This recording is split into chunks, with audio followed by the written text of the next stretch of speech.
नारायणं नमस्कृत्य नरं चैव नरोत्तमं देवीं सरस्वतीं व्यासं ततो जयमुदीरये मूकं करोति वाचालं पङ्गुं लङ्घयते गिरिं यत्कृपातमहं वन्दे परमानन्दमाधवं यत्कृपातमहं वन्दे परमानन्दमाधवं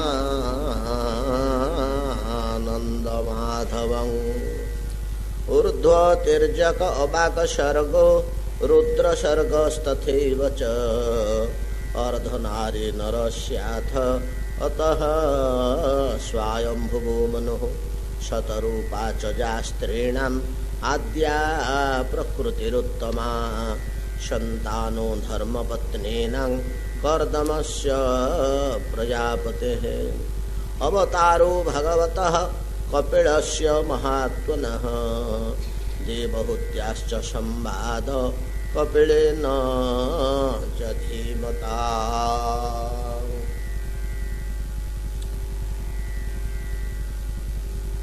परम पौराणिक श्रील सूत गोस्वामी कहते नैमिषारण्य सनकादि मुनि मानक मुनिगण ए समस्त रहस्य अति विस्तृत भाव में जहाँ मु मोर गुरु मुखर श्रवण करी श्रीमद् भागवत पुराण नाम जहाँ प्रख्यात ताहा अक्षर अक्षरे समस्त मु आपण सम्मुखें व्यक्त करी।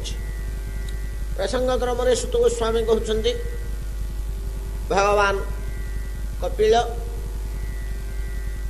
ऋषिपुत्र रूपे अवतार होइथिबा अवतार ग्रहण करथिबा भगवान अति शिशु कर्दम ऋषि पुत्र ब्रह्मा आदेश देले कर्दम को कर्दम तुम्हें संतान प्रयोजन पूर्वक जीव सृष्टि कर। ब्रह्मा आदेश को कर्दम अवज्ञा कर पारे। कर्दम मुनि ब्रह्मा छाया जात होते पितृमातृ संबंध मुक्त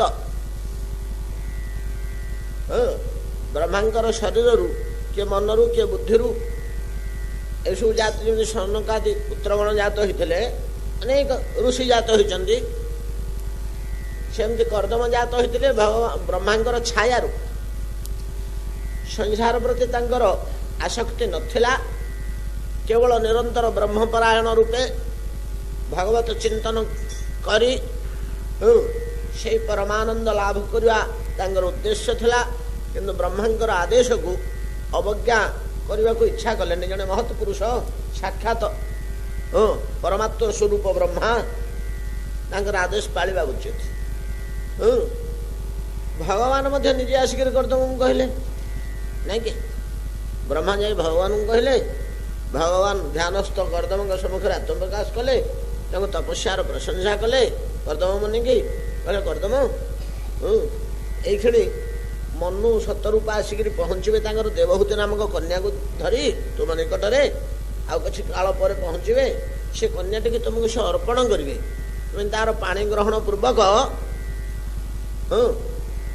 संतान उत्पन्न कर। भगवान मध्य आदेश देखिक गले कर्दम मुनि देवहूति की ग्रहण कले पत्नी रूपे बहुत काल बीतीगला सी सेमती तपस्या बसता नहीं कि कथा सब आलोचना कर कहीं लंबा दिने देवहूति की देखिले जीर्ण शीर्ण कंकाल सार हठात दृष्टि पड़ा सबुदिन देखते न देखला भाया से तो निरंतर तपस्या मग्न था केत उठिले स्नान आचरण इत्यादि कला भितर जी दृष्टि पड़ा कि दिने दैवात कहीं आखिरे पड़ा से देखिले जे लक्ष लक्ष वर्ष तले से देवहूति पाणी ग्रहण कर सत्यजुगत मनुष्य मान लक्ष वर्ष परमायु एटा तो सत्यजुगर सृष्टिर आरंभ समय कथा से लोके ये मुनि ऋषि मैंने कौन चिरायु कहले चले मृत्यु मानकर नाही लक्ष लक्ष वर्ष भितर बीती जाइए से कर्दम मुनि मन में दया आसला राजकन्या जिते ता बापा माँ सहित आसी मो आश्रम को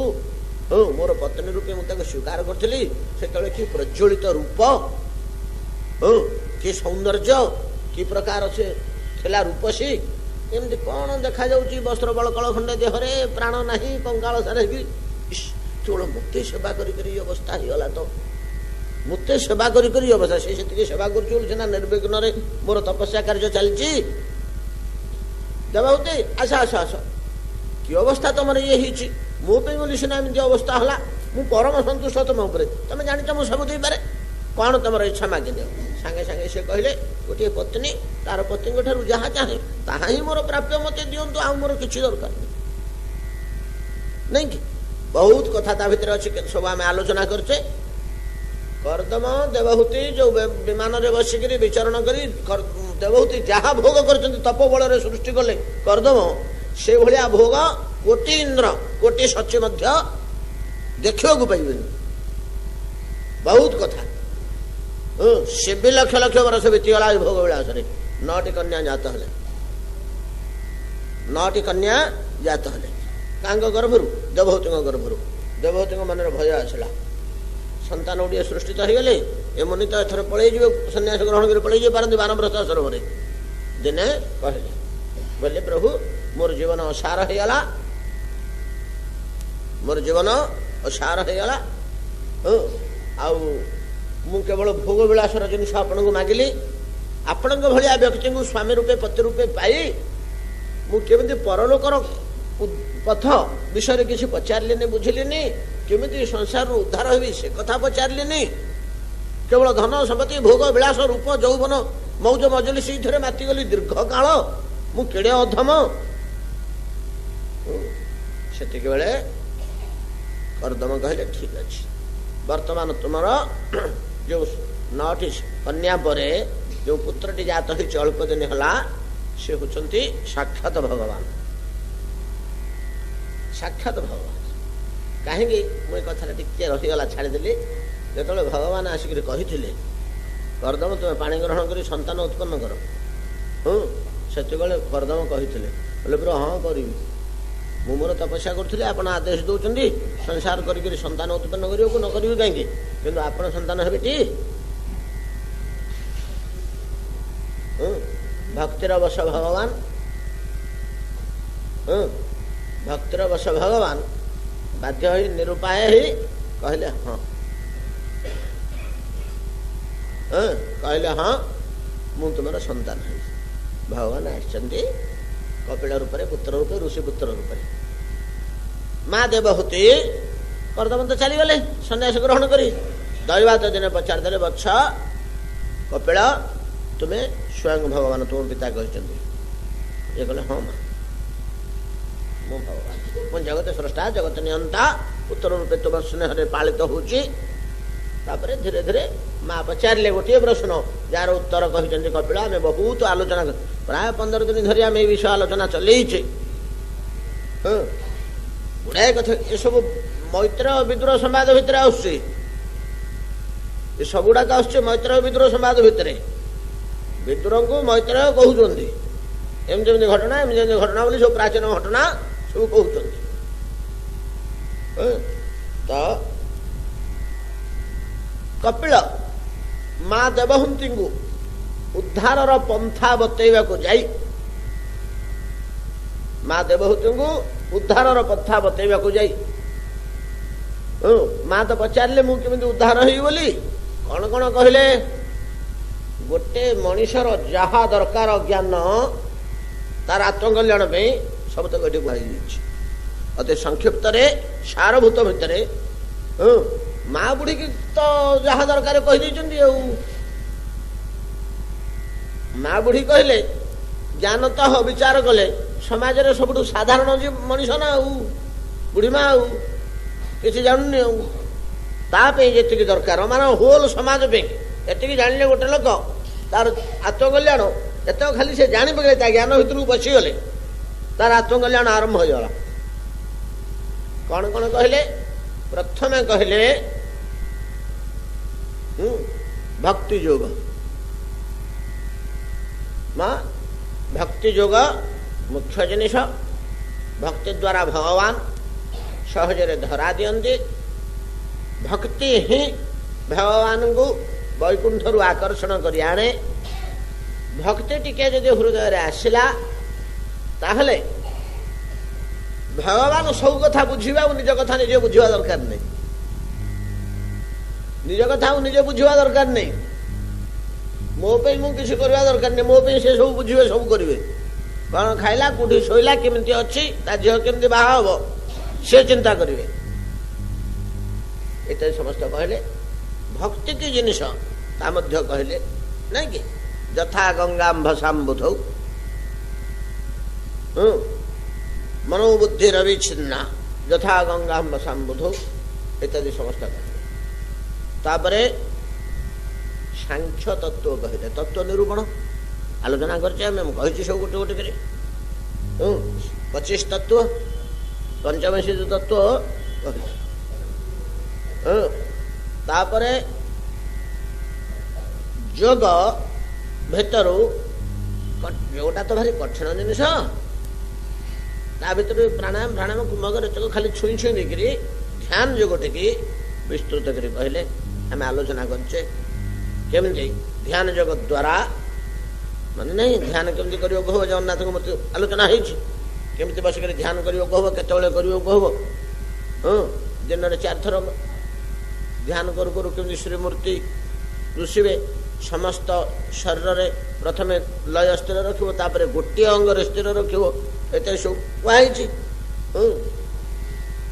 ଧ୍ୟାନ ଯୋଗ ବିଷୟରେ କହିଲେ। ଧ୍ୟାନ ଯୋଗ କହିସାରିଲା ପରେ ମୃତ୍ୟୁ ପରେ ଜୀବ ଯୋଉ ଗତି କରେ 2 ପ୍ରକାର ମାର୍ଗ, ଅର୍ଚ୍ଚି ମାର୍ଗ ଓ ଧୂମ ମାର୍ଗ। ଦେବଯାନ ପଥ, ପିତୃଯାନ ପଥ ବୋଲି ଯାହା ଆମର ଗୃହୀତ ହେଇଛି। କୁଆଡ଼େ ଯିବ? ଏସବୁ ପୁଣ୍ୟକର୍ତ୍ତା ଯିବ, ସେ ବିଷୟରେ କହିଲେ। ଦେହ ଗେହରେ ଅତି ଆସକ୍ତ ମନୁଷ୍ୟର ଅଧୋଗତି ଓ ନର୍କ ଗମନ କହିଲେ। ନାଇଁ କି ଆଲୋଚନା କରିଛେ, ମନେ ପକାନ୍ତୁ ସବୁ ଗୋଟେ ଗୋଟେ। ଏସବୁ କପିଳ ଦେବହୂତି କହିଛନ୍ତି। ଦେହ ଗେହରେ ଆସକ୍ତ, ଦେହ କହିଲେ ଗୃହ, ଦେହ କହିଲେ ଦେହ, ଏଥିଟାରେ ତ ଆମେ ବାନ୍ଧି ହେଇ ରହିଛେ। ମୁଁ ମୋର, ମୁଁ ହଲି ଦେହ, ମୋର ହେଲା ଘର, ୟା ଭିତରେ ଥିବା ଜିନିଷ ତକ ମୋର। ୟା ଭିତରେ ଗୋରୁ କୁକୁର ପିଲା ଛୁଆ ହାଣ୍ଡି କୁଣ୍ଡି ଯାହା ଅଛି, ଛାଞ୍ଚୁଣି ମାଠିଆ, ଏସବୁ ମୋର। ଦେହ ଗେହ ଏଥିରେ ଯିଏ ଅତି ଆସକ୍ତ ତାର ଅଧୋଗତି ହୁଏ। କେମିତି ହୁଏ, ତାପରେ କ'ଣ ହୁଏ, ତାପରେ କ'ଣ ହୁଏ, କିପରି ନରକକୁ ଯାଏ, ନରକ ଏଠୁ କେତେ ଦୂର, କେମିତି ଯମଦୂତ ନିଅନ୍ତି, ନରକଟା ଏଠୁ କେତେ ଦୂର ଯାଏ, ଆମେ ସାଇଠୁ ମନେ ପଡୁନି, 99,000,000 ଯୋଜନ କୁହାହେଇନି? କପିଳ ସ୍ପଷ୍ଟ କହିଛନ୍ତି 12 କରି 16ଟା, 99,000 ଯୋଜନ। ଏତିକି ପଥକୁ କେତେ ସମୟ ଲାଗେ? 2 ମୁହୂର୍ତ୍ତ ଯମଦୂତ ମାନେ ନବା ପାଇଁ। ପରମ ଯନ୍ତ୍ରଣାମୟ ଏଇ ପଥ। ଜୀବର ଯୋଉ ବ୍ୟାକୁଳତା ବର୍ଣ୍ଣନା କରିଛନ୍ତି, ଏଇ ପଥରେ ଯେତେବେଳେ ନଉଛନ୍ତି ଯମଦୂତ ମାନେ, ରଜ୍ଜୁରେ ବାନ୍ଧିକିରି ଟାଣିକିରି ନଉଛନ୍ତି ପଥରେ, ମାତ୍ର 2 ମୁହୂର୍ତ୍ତ ଭିତରେ ଏତିକି ପଥ ପାର କରେଇବେ। ତାପରେ ଯମଲୋକ, ନରକ ମଣ୍ଡଳ, ନରକ ମଣ୍ଡଳ କର୍ମାନୁସାରେ ସେ ଦୁଃଖ ପାଇବ, ନାଇଁ କି? ଇତ୍ୟାଦି ସମସ୍ତ କଥା ବର୍ଣ୍ଣନା କଲେ। ଦେହ ଗେହରେ ଆସକ୍ତ, ପରିଶେଷରେ କହିଲେ ମନୁଷ୍ୟ ଦେହରେ ଜୀବାତ୍ମାର ଗତି, ଯାହା କାଲି ଆମର ଶେଷ ହେଲା। ମନୁଷ୍ୟ ଦେହରେ ଏତିକି କଥା ସ୍ୱୟଂ ଭଗବାନ କହୁଛନ୍ତି। ଭଗବାନଙ୍କର ବାଣୀର ପ୍ରଭାବ ଅଛି ତ, ତାଙ୍କର ଇଚ୍ଛା ଶକ୍ତି ଗୋଟେ ରହିଛି, ଇଚ୍ଛା ରହିଛି, ତାଙ୍କର ଇଚ୍ଛାଟା ନିଶ୍ଚୟ କରିଦେବ। ତ ମା ଦେବହୂତି ସେ ମଧ୍ୟ କିଛି ସାମାନ୍ୟ ବ୍ୟକ୍ତି ନୁହନ୍ତି। ଦେବହୂତି ମନୁଙ୍କ କନ୍ୟା, କର୍ଦମଙ୍କର ତପସ୍ୟା କହିଛନ୍ତି କୋଟି କାଳ। ତାଙ୍କ ଶରୀର କ'ଣ ଅଶୁଦ୍ଧ ନା ସାଧାରଣ? ସେ ବି ତପସ୍ୟା କରିକରି ଚାଲିଛନ୍ତି ନା ଜୀବନ ସାରା। ଯାହା ହଉ ବର୍ତ୍ତମାନ ସମ୍ପୂର୍ଣ୍ଣ ଜ୍ଞାନମତୀ, ତତ୍ତ୍ୱଜ୍ଞାନରେ ପରିପୂର୍ଣ୍ଣା ଦେବହୂତି କପିଳଙ୍କୁ ଗୋଟିଏ ସ୍ନିଗ୍ଧ ମଧୁର ଦୃଷ୍ଟିରେ ଚାହିଁଲେ। ଅର୍ଥାତ ପୁତ୍ର ଜ୍ଞାନ ଲୁପ୍ତ ହେଇଗଲା। ଯେତେବେଳେ ଜ୍ଞାନ ଟିକେ ଆସିଗଲା, ପୁତ୍ର ଜ୍ଞାନଟା ଆଚ୍ଛନ୍ନ ହେଇଗଲା, ଢାଙ୍କି ହେଇଗଲା, ଭଗବତ ଜ୍ଞାନ ଆସିଗଲା। ସେ ଅନୁଭବ କଲେ ଯେ ଦେବହୂତି ମୋ ସମ୍ମୁଖରେ ଭଗବାନ ବସିଛନ୍ତି, ମୋ ସମ୍ମୁଖରେ ଭଗବାନ ବସିଛନ୍ତି। ୟା ବୋଲି ଭକ୍ତି ଗଦଗଦ ଭାବରେ ହାତ ଯୋଡ଼ିବାକୁ ଯାଉଛନ୍ତି। ସେତିକି ବେଳେ ଉପଦେଶ ଦେଇଛନ୍ତି କପିଳ,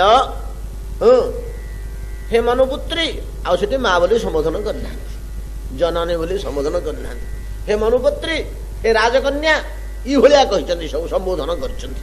ହେ ରାଜକୁମାରୀ, ଏଇଭଳିଆ ସମ୍ବୋଧନ କରିଛନ୍ତି। ତା ଭିତରେ ମୁଖ୍ୟ କଥା କହିଛନ୍ତି, ହେ ରାଜପୁତ୍ରୀ, ହେ ଭଦ୍ରେ, ବାସୁଦେବେ ଭଗବତୀ ଭକ୍ତି ଯୋଗ ପ୍ରଯୋଜିତେ ଜନୟତ୍ୟାସୁ ବୈରାଗ୍ୟମ ଜ୍ଞାନଂ ଯତ ବ୍ରହ୍ମ ଦର୍ଶନଂ। এই ଶ୍ଳୋକଟି ତା ଭିତରେ ମୁଖ୍ୟ।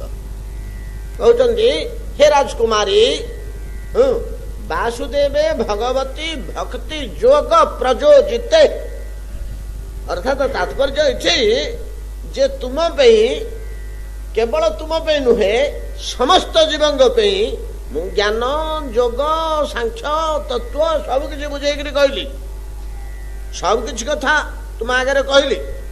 କିନ୍ତୁ ପ୍ରକୃତରେ ମନୁଷ୍ୟ ପାଇଁ କଣ ପ୍ରୟୋଜନ, କଣ ପ୍ରୟୋଜନ ମନୁଷ୍ୟ ପାଇଁ ନା ବାସୁଦେବେ ଭଗବତୀ, ଭଗବାନ ବାସୁଦେବ।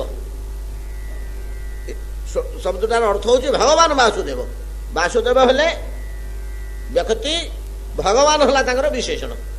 ବାସୁଦେବେ ଭଗବତୀ ଭକ୍ତି ଯୋଗ ପ୍ରଯୋଜିତେ, ଯଦି ଜୀବାତ୍ମା ଭଗବାନ ବାସୁଦେବଙ୍କ ସହ ଭକ୍ତି ଯୋଗ ଦ୍ୱାରା ଯୋଜିତ ହେଲା, ଯୋଡ଼ି ହେଲା, ଯୁକ୍ତ ହେଲା, ନାଇଁ କି? ଆମର ଗୀତା ତମାମ କଣ କି? ଜ୍ଞାନ ଯୋଗ, ସାଂଖ୍ୟ ଯୋଗ, ରାଜ ଯୋଗ, କ୍ରିୟା ଯୋଗ, ଖାଲି ଯୋଗ ନା ଜୀବାତ୍ମା କେମିତି ଯୁକ୍ତ ହବ? ଜୀବାତ୍ମନ ପରମାତ୍ମାନମ ସଂଯୋଗମ ଯୋଗମ ଉଚ୍ୟତେ। ପରମାତ୍ମା ସାଥିରେ ଜୀବାତ୍ମାଟା ଯୁକ୍ତ ହବାକୁ ଯୋଗ କୁହାଯାଏ। କେମିତି ଯୋଗ ହବ? କେମିତି ଆମେ ଯୋଡ଼ିବା? ବିଯୋଗ ହେଇଯାଇଛି ତ ବର୍ତ୍ତମାନ ଜୀବାତ୍ମା ପରମାତ୍ମାକୁ ଭୁଲି ଯାଇଛି, ତାଙ୍କଠୁ ଭୁଲି ଯାଇଛି କହିଲେ ଦୂରେଇ ଯାଇଛି। ବ୍ରହ୍ମଟା ତ ବ୍ୟାପକ ପଦାର୍ଥ, ସ୍ଥାନତଃ ତାଠୁ ଦୂରେଇବାର ସମ୍ଭାବନା ନାହିଁ।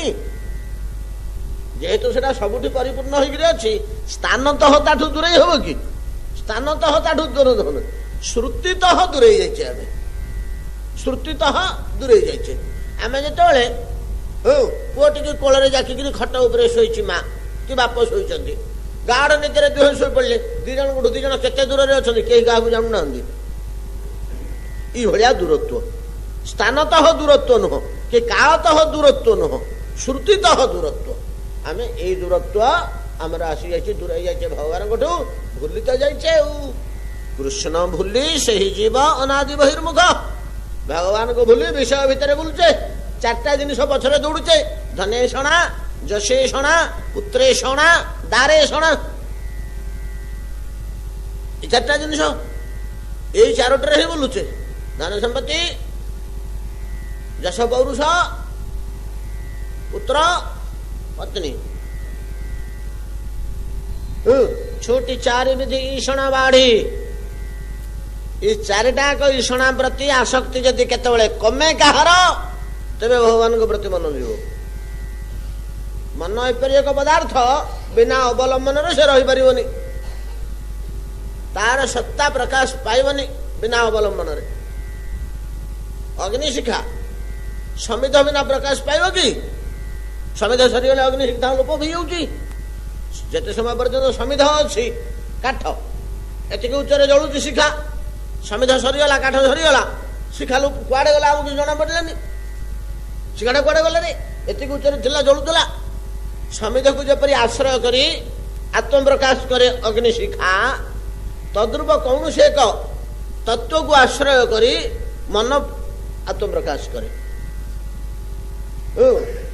ବର୍ତ୍ତମାନ ଆମ ମାନଙ୍କର ମନ କେମିତି ସେ ବୁଲୁଛି, ରହିଛି, ଆତ୍ମପ୍ରକାଶ କରୁଛି? ଏଇ ଚାରିଟା ବସ୍ତୁକୁ ଆଶ୍ରୟ। ପୁତ୍ର ଦରକାର, ପତ୍ନୀ ଦରକାର, ଧନ ଦରକାର, ଯଶ ସମ୍ମାନ ଦରକାର। ଯେତେ ଆମର ସବୁ କାମନା ବାସନା ଏଇ ଚାରିଟା ଭିତରର ଅନ୍ତର୍ଗତ।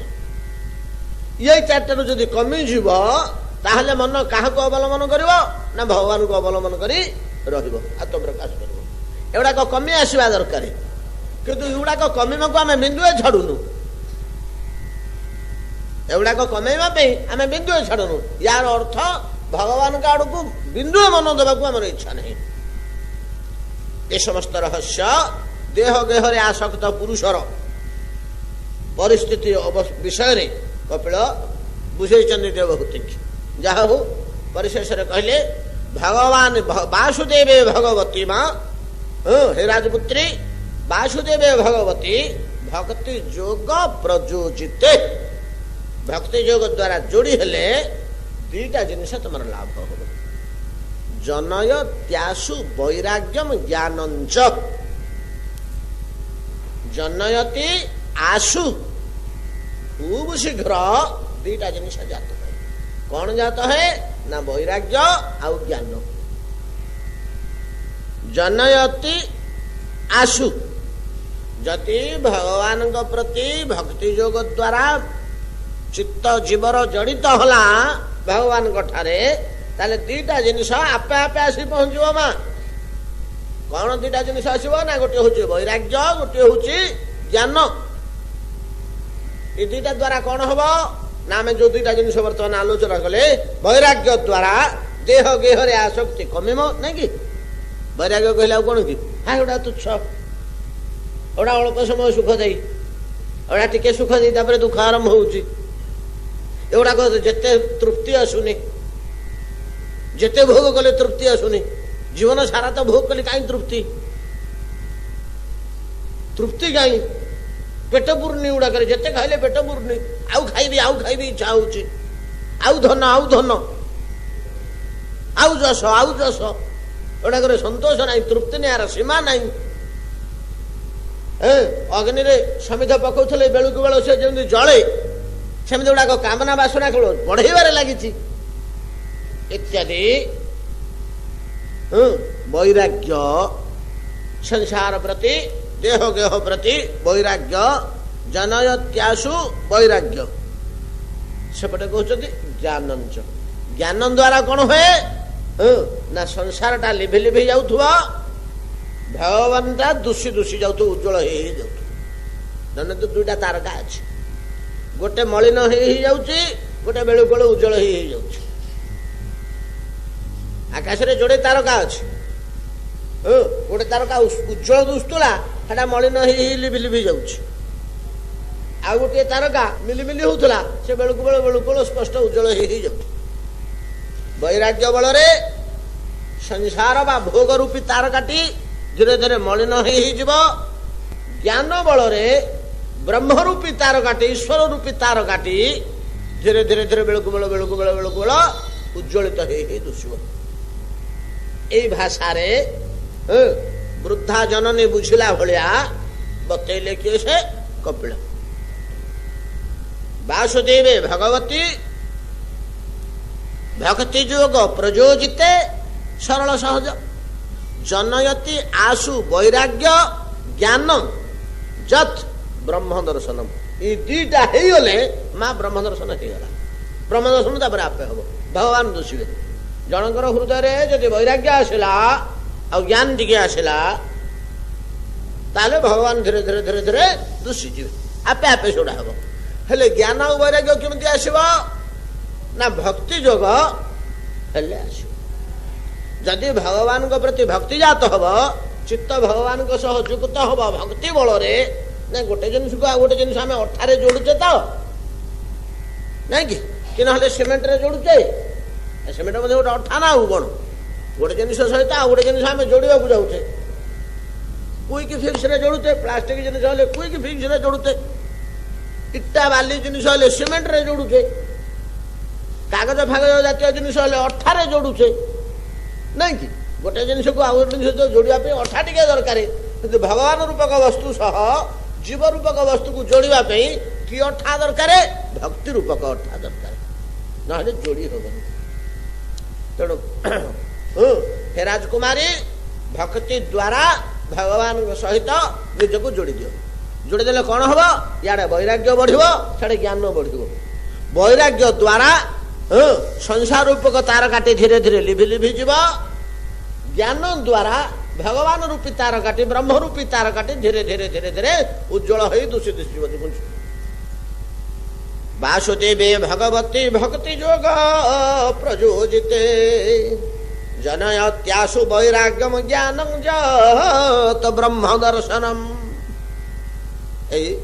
अंतिम उपदेश तले दे कपिल भगवान वाणी को विश्राम देवाक जाउछन्ती।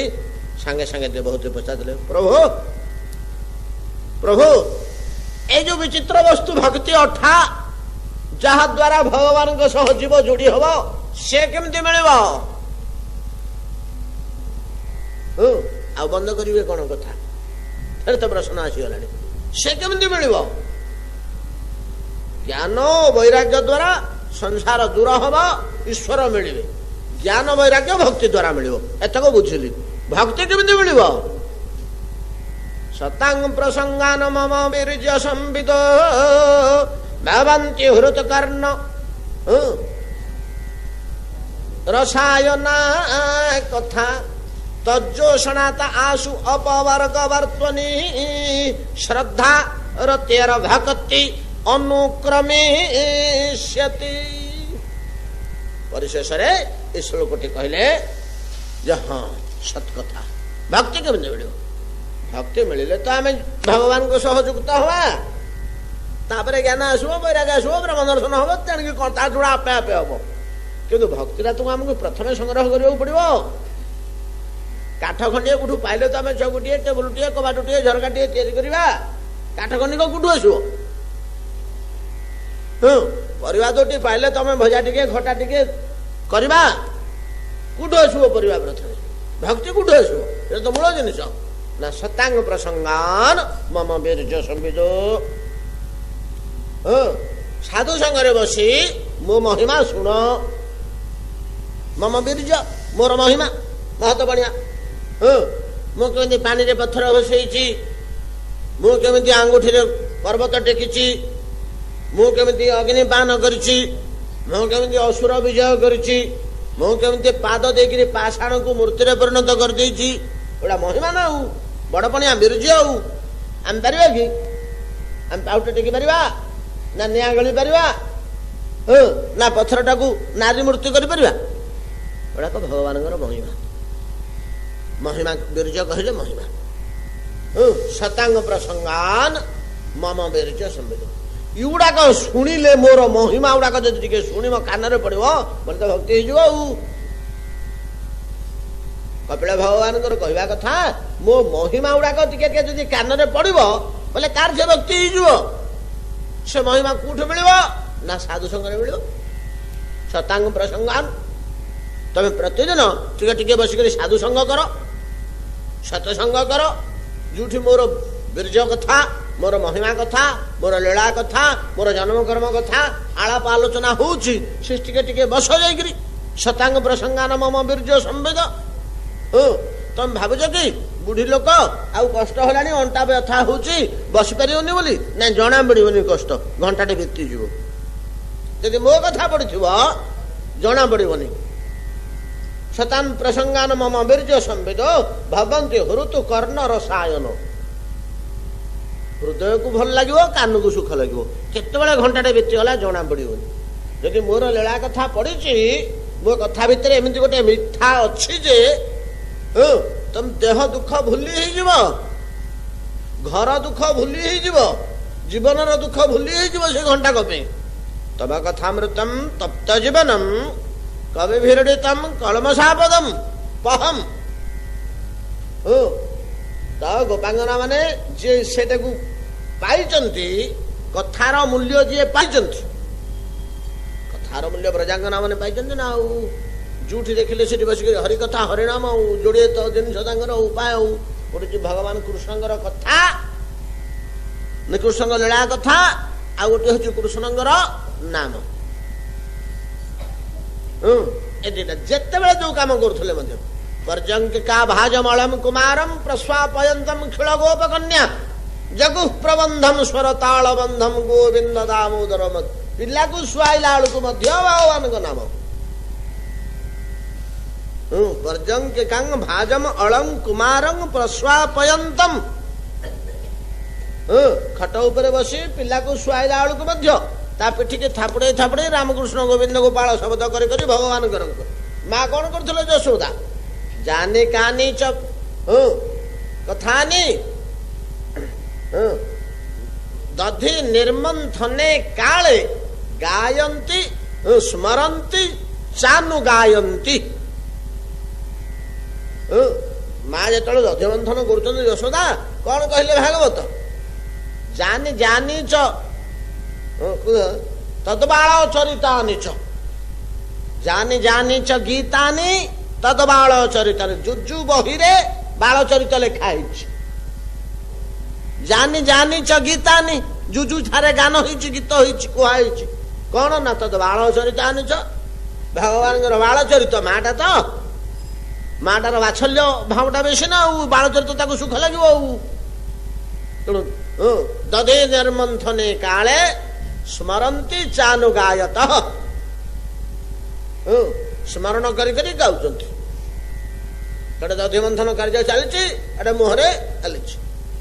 ଅତଏବ ବ୍ରଜାଙ୍ଗନା ମାନେ ଏ ଯୋଡ଼ିକର ମୂଲ୍ୟ ମହତ୍ଵ ଜାଣିଛନ୍ତି। ଯେତେବେଳେ ରାସ ବିଳାସରେ ଭଗବାନଙ୍କୁ କାନ୍ଦି ଖୋଜି ଖୋଜି ଖୋଜି ପାଇଲେ ନାହିଁ ସେ ଯୋଉ ତାଙ୍କର ବ୍ୟାକୁଳତା ଯେମିତି ଆମର ବ୍ୟାସ ପୁତ୍ର ଶୁକ ଚାଲିଗଲା ବେଳେ ବ୍ୟାକୁଳ ହେଇ ଡାକିଥିଲେ ହେ ପୁତ୍ର ଯେ ଗଛ ଲଟା କାନ୍ଦିଥିଲେ ସେମିତି ପଶୁ ପକ୍ଷୀ ଖଗମୃଗ ଗୁଡା କାନ୍ଦିଲେଟି ପଶୁ ପକ୍ଷୀ ଗୁଡା କାନ୍ଦି ପକେଇଲେ।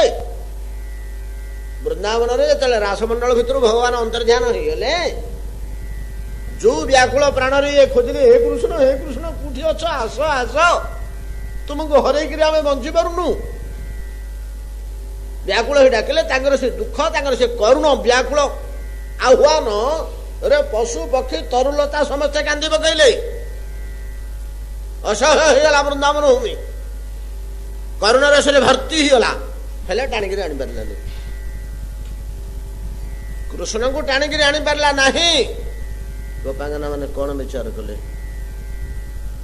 ଭଗବାନଙ୍କୁ ଟାଣି ଆଣିବାର ସର୍ବଶ୍ରେଷ୍ଠ ଆୟୁଧ ଶକ୍ତି ଅସ୍ତ୍ର କଣ ଏଡେ କରୁଣ କାନ୍ଦଣାରେ ତ ସେ ତରଳିଲେନି ଆସିଲେନି କଣ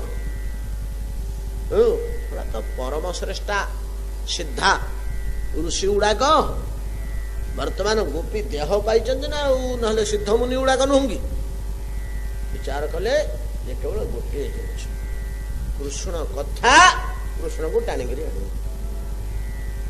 କୃଷ୍ଣ କଥା କୃଷ୍ଣକୁ ଟାଣି ଆଣିବ। ସେ ଖୋଜା ଖୋଜି ବନ୍ଦ କରିଦେଲେ ବଣ ଭିତରୁ ବାହାରି ପଡିଲେ ଯମୁନା କୂଳକୁ ପଳେଇଲେ ସୁନ୍ଦର ଚନ୍ଦ୍ର ପଡିଛି ଏବଂ ଚିକଣ କୋମଳ ଯମୁନାର ବାଲୁକା ରାଶି ଖଣ୍ଡେ ଦୂରରେ ଜଳ କୁଳୁ କୁଳୁ ହେଇ ବହି ଯାଉଛି। ସେ ଶୁଷ୍କ ବିସ୍ତୃତ ବାଲୁକା ରାଶି ଉପରେ 16,000 ବ୍ରଜାଙ୍ଗନା ବସିଗଲେ। ବସିକରି ଶ୍ରୀକୃଷ୍ଣଙ୍କର ପିଲାଦିନଠୁ ଯୁദ്ധ ଲୀଳା ଗୁଡ଼ିକ ଦେଖି ଆସିଛନ୍ତି। ଯେମିତି ନାଚନ୍ତି ଯେମିତି ଖେଳନ୍ତି ଯେମିତି ଡିଅନ୍ତି ଯେମିତି ହସନ୍ତି ଯାହା ଯାହା କରନ୍ତି ଏ ସବୁ ଗୋଟି ଗୋଟି ଗୋଟି ଗୋଟି କରି ତତ ବାଳ ଚରିତା ନିଜ ବାଳ ଲୀଳା ଗୁଡ଼ିକ ସବୁ ଆରମ୍ଭ କଲେ। ଆଉ ତ ଖୋଜି ଯାଇନାହାନ୍ତି। ଧୀରେ ଧୀରେ ଧୀରେ ଆତ୍ମହରା ହେଇଗଲେ ନିଜକୁ ଭୁଲିଗଲେ କିଛି ଠିକ ଠିକଣା ରହିଲାଣି। କିଏ ନାଚିଲା କିଏ ଡେଇଁଲା କିଏ ଗାଇଲା ଏଇଭଳିଆ ଅବସ୍ଥା ହେଇଯାଇଛନ୍ତି। ଆମେ କୃଷ୍ଣଙ୍କୁ ହରେଇକିରି ଖୋଜୁଛୁ ଏଇଟା ସମ୍ପୂର୍ଣ୍ଣ ଭୁଲିଗଲେଣି। ଆମେ ଘର ଦ୍ୱାର ଛାଡି ରାତି ଅଧରେ ଆସିଛୁ ଏକଥା ମଧ୍ୟ ଭୁଲିଗଲେଣି। କୃଷ୍ଣ ଖୋଜିବା ଭୁଲିଗଲେଣି କଥାରେ ମଜିଗଲେଣି। ଅଥଚ ତା ସାଙ୍ଗ ଆବିରାସିତ ଶୌରୀ ସ୍ୱୟମାନ ମୁଖାନ୍ତର ଭଗବାନ ନିଜେ ନିଜେ ଆସିକିରି ପହଞ୍ଚିଲେ ବଣ ଭିତରୁ ବାହାରି ବାଲିରେ ଆସି ପହଞ୍ଚିଲେ। ଯେତେବେଳେ କୃଷ୍ଣ ଆସି ପହଞ୍ଚିଲେ ଏମାନେ ତାଙ୍କ ଆଖି ମୁହଁକୁ ଚାହିଁଲେ ଆମେ ପୁରା ଅଧଘଣ୍ଟା ତଳେ ଖୋଜୁଥିଲେ ଭୁଲିଗଲେ ଲୋ ଖୋଜାଟା କୃଷ୍ଣ ତମେ କୁଆଡେ ଯାଇଥିଲ ଏପର୍ଯ୍ୟନ୍ତ ନାନା ପ୍ରକାର ଆଳାପ ଆଲୋଚନା ଏତାଦୃଶ ଯୋଉ କଥା ଲୀଳା କଥା ସତସଙ୍ଗରେ ବସି ହେ ରାଜପୁତ୍ରୀ କିଛି କାଳ ଶ୍ରବଣ କଲେ ହୃଦୟରେ ଭକ୍ତି ଆପେ ଜାତ ହେଇଯିବ। କଣ ଆମର ଦରକାର ଭଗବାନଙ୍କୁ ପାଇବା ଦରକାର। ସେ କିପରି ମିଳିବେ ନା ଜ୍ଞାନ ଓ ବୈରାଗ୍ୟ ଦ୍ଵାରା ନାଇଁକି ଜନୟ ତ୍ୟାସୁ ବୈରାଗ୍ୟମ ଜ୍ଞାନ ଜାତ ବ୍ରହ୍ମ ଦର୍ଶନ ज्ञान वैराग्य केमिति मिलिब हो ना भक्ति हेले मिलिब भक्ति हेले ज्ञान वैराग्य आपे जात है भक्ति कोठु मिलिब मो कथा साधु संगरे बसी श्रवण कले एतिक सार सिद्धांत जेतले कहिदेले के से कपिल मां संतुष्ट होइले गुडे स्तव करचंती भागवत ज्ञान रे गुडे स्तव करचंती कपिल बसचंती मुग्ध हृदय रे देवहूति दंडायमान हाथ जोड़ी सुंदर सुंदर स्तव करुचंती देवहूति जो स्तव रे जहा कहिचंती हटा भागवत राव कोन से ऋषि कहि पार नाहंती आज्ञा भलिया गोटे कथा कहिचंती भलिया कतरा कथा कहिचंती देवहूति एटा ऋषि बारे कहिବାକୁ साहस कर नाहंती स्पष्ट भाव में कहिचंती अहोवत स्वपचपी वरिष्ठ वरिष्ठ जज्जुहाग्रे वर्तते नाम तुभ्यम हे प्रभु जार जुहारे आपण नाम निरंतर नाचिला राम राम कृष्ण गोविंद गोपाल मधुसूदन निरंतर नाचिला जज्जुहाग्रे वर्तते नाम तुभ्यम अहोवत एथर आश्चर्य हबार किछि नहीं बुढ़ीटे कहूची बुढ़ीटे कहूची एथर आश्चर्य हबार किछि नहीं हे ब्रह्मा शिव हे चतुसन हे नारद अंगिरा मर्ची प्रभृति ऋषिगण तमे आश्चर्य हो कि नहीं आश्चर्य हबार किछि नहीं अहोवत अहोवत एथर आश्चर्य हबार किछि नहीं जज्जुहाग्रे वर्तते भगवत नाम से लोक स्वपच अपि वरिष्ठ जदि चंडाल घरे जन्म होता है निरंतर ता पाटी नाम बहुत स्वपच स्वपच कहले स्व कुकुर मांस नीति रांधिकी खाऊची स्वपच स्व सुनी पचते जस्य गृहे कुकुर मांस भोजी होते मध्य जदि हरिनाम ता पाटी प्रकाश पाइला से तुम मानकटू हे भृगु अंगिरा तम अपेक्षा सी वरिष्ठ तमें जब नाम उच्चारण न कर तमें एडे ऋषि जब नाम कर पारलनी निरंतर आ गोटे कुकुर मांस भोज निरंतर नाम करुची ताहले तुम अपेक्षा से वरिष्ठ अहोवत स्वपचपी वरिष्ठ जज्जुहाग्रे वर्तते नाम तुभ्यम वरिष्ठ ना वरिष्ठ केमिति वरिष्ठ ना स्वादोपि सद्य सवनाय कल्पति जदि गोटे यज्ञ करुता ताकू डाकिक यज्ञ कर से स्वपच को से चंडाल को जा पार्टी नाम बाहरुची से सवन बोले वैदिक यज्ञ से करबा पे योग्य एक कथा आज्ञा को शास्त्र कहिबे एक कथा को शास्त्र कहिबे चंडाल साइरु चंडाल को डाकी आनी यज्ञ कार्य आचार्य पदरे बसाओ से आहुति दौ वेद मंत्र उच्चारण करी जदि से वेद मंत्र न पड़ी चंडालटा आहे इंद्र खाओ एतिकी कहीकि आहुति दौ इंद्र खाइबा को बाध्य कहीं एवं से वाक्य मध्य शुद्ध कहीं ना जुहारे हरिनाम अनंत कोटि संख्यार उच्चारित होइछि अनंत कोटि बार से राम नाम कृष्ण नाम गोविंद गोपाल नाम कही बड़ सिद्धांत आउ कौटी भागवत मिले ना आज्ञा दौटा को टीका कला आलू तो समस्ते डर जाइए टीका करना केमी कहीदेवे समाज को हाँ चंडाल को डाक यज्ञ कर कहीं साहस करना किए को बाटर कर केवल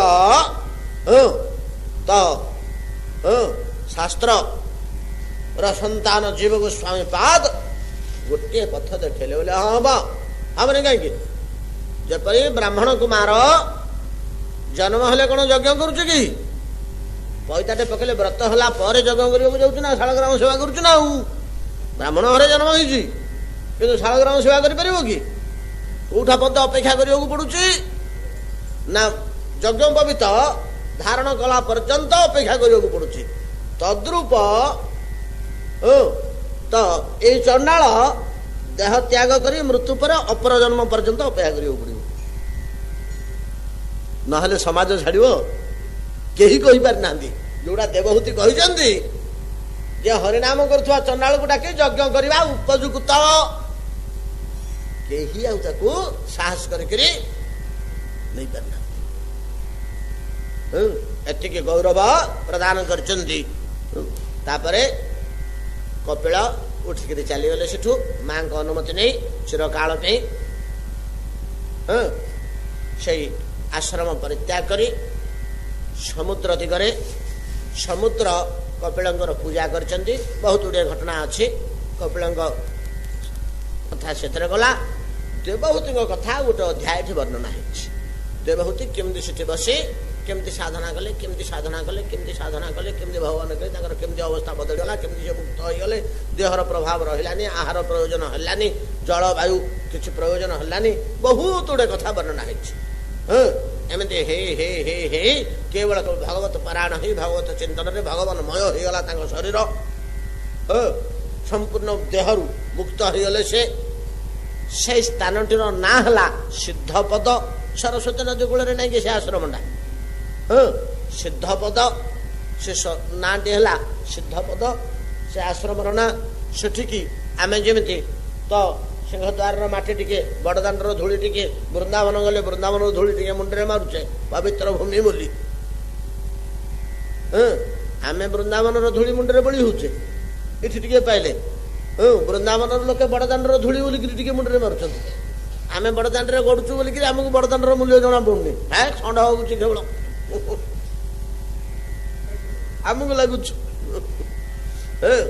सेमतिका बड़ बड़ मुनि ऋषि माने गले से सिद्ध पद से आश्रम परिसर ना है सिद्ध पद देवहूति सिद्धि लाभ कला से टे धूली मस्तक बड़ी होती भगवान से शिक्षा देते देवहूति की कालक्रमे धीरे धीरे कौन है ना किसी काल पर तो देवहूति शरीर सह धीरे धीरे गोटे नदी है जलधारा रूपे बहिले जो बसी से देहटी शीर्ण हो गोटे जलधारा परिणत है से धाराटीर नाम वर्तमान देवहूति धारा एवं सरस्वती रे जैसे धाराटी मिशी निकट तो सरस्वती नदी बही जाऊला गोटे जलधारा है पवित्र जलधारा है सरस्वती पुण्यतोया नदी से जल रे धाराटे मिशिला ये जो देवहूति नामक नदी धारा जदि केतेबेले मुनि ऋषि माने